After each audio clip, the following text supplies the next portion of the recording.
इधर उत्तरा के गर्भ में भगवान के पात्र, भगवान के पार्षद परीक्षित पल रहे हैं। इधर अश्वत्थामा ने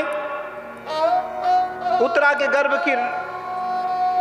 की हनन के लिए, गर्भ में पल रहे परीक्षित को मारने के लिए अश्वत्थामा ने ब्रह्मास्त्र का प्रयोग किया।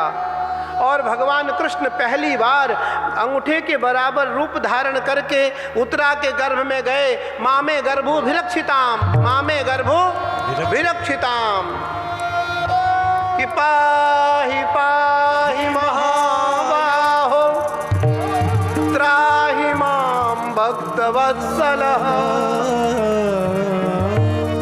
हे भक्तवत्सल, हे नारायण, हे वामन, हे पद्मनाभ, हे केशव, हे दामोदर, हे दीनानाथ, हे दीनबंधु, मेरी रक्षा करो।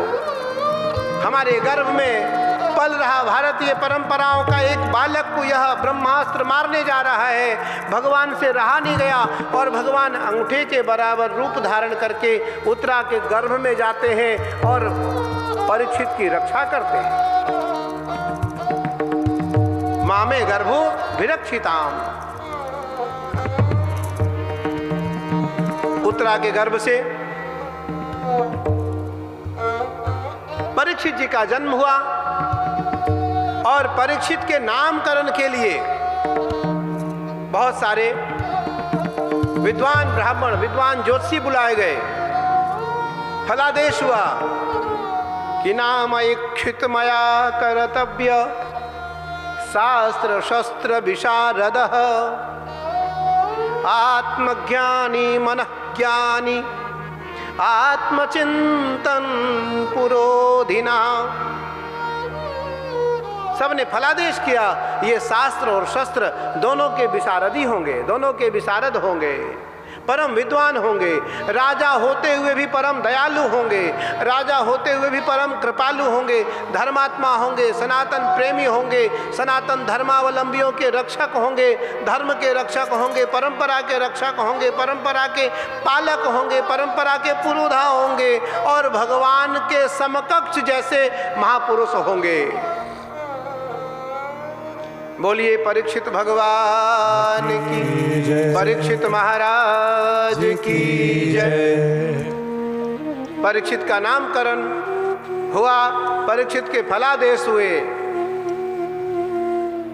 और परीक्षित के फलादेश के पश्चात जब परीक्षित को राजगादी मिली, तो जब किसी को भी राजगादी मिलती है तो वो राजाओं के, सैनिकों के और मंत्रियों के द्वारा राजकोष को देखता है। महाराज परीक्षित राजकोष को देखने लगे।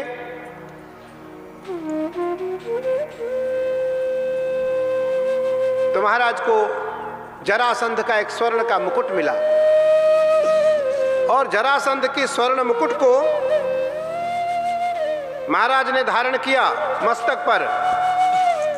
तो महाराज को शिकार करने का मन आ गया। आज धर्मात्मा शिकारी हो गया। प्रभाव किसका है? मुकुट का। इसलिए कहा गया है सबकी दी हुई वस्तु कभी स्वीकार नहीं करनी चाहिए।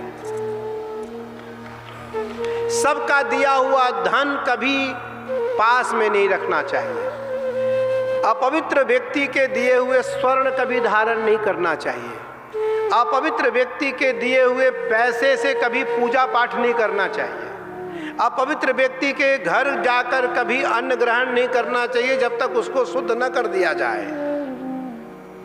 क्योंकि जैसा खाओगे अन्न वैसा होगा आपका मन, जैसे पिएंगे आप पानी वैसी निकलेगी वाणी।